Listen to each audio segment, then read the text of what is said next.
బాధాకరం, చాలా బాధాకరమైన విషయం.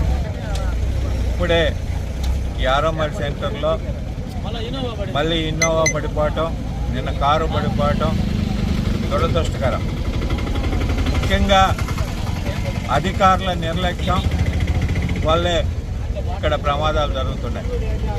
ఇక్కడ భద్రతాపరమైన ప్రికాషన్స్ తీసుకొని ఉంటే ఈ సంఘటనలు జరిగేవి కావు.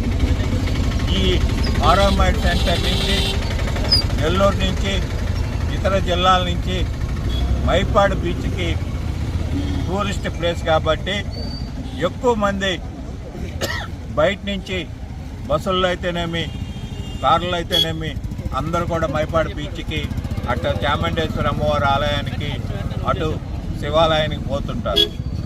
కొత్త వాళ్ళు కాబట్టి కొంత తెలియక రాత్రుల్లో వీళ్ళు ఇక్కడ లైటింగ్ లేకుండా పోవటం, దానివల్ల సరిగ్గా రోడ్ని కనపడకపోవటం వల్ల ఈ యాక్సిడెంట్లు ఎక్కువ జరుగుతున్నాయి. మేము ఇందాక కూడా ఒక ప్రెస్ మీట్ ఇవ్వటం జరిగింది. మేము ఇప్పుడే అదే చెప్తున్నాం, ప్రభుత్వం మన శాసనసభ్యులు గారు చొరవ తీసుకోవాలి. ఎందుకంటే ఇది తరచూ యాక్సిడెంట్ జరుగుతుంది. ఈ ప్రాంతం యాక్సిడెంట్ జోన్గా తయారైంది. నిన్న కారు యాక్సిడెంట్లో చనిపోయిన ఒక అతను కూడా చనిపోయారని ఇప్పుడే చెప్తున్నారు కొంతమంది ఇక్కడ. అది ఎంతవరకు వాస్తవం? ఇప్పుడు ఇక్కడైతే ప్రమాదం అయితే ఏమి లేదు, దెబ్బలు తగిలినాయి, హాస్పిటల్కి పంపించారు.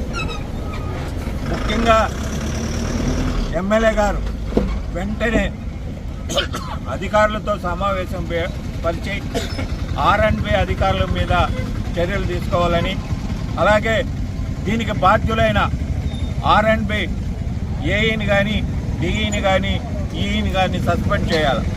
నిధులుండి ఇంత అత్యవసరమైన పనిని విడిచి ఎందుకు మీరు పూర్తి చేయలేకపోయారు అనేది కూడా మేము వైఎస్ఆర్ కాంగ్రెస్ పార్టీ తరఫున ప్రశ్నిస్తున్నాం.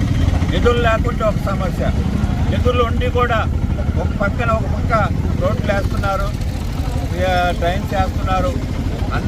వాటికన్నా అత్యవసరమైన పని ఈ బ్రిడ్జి.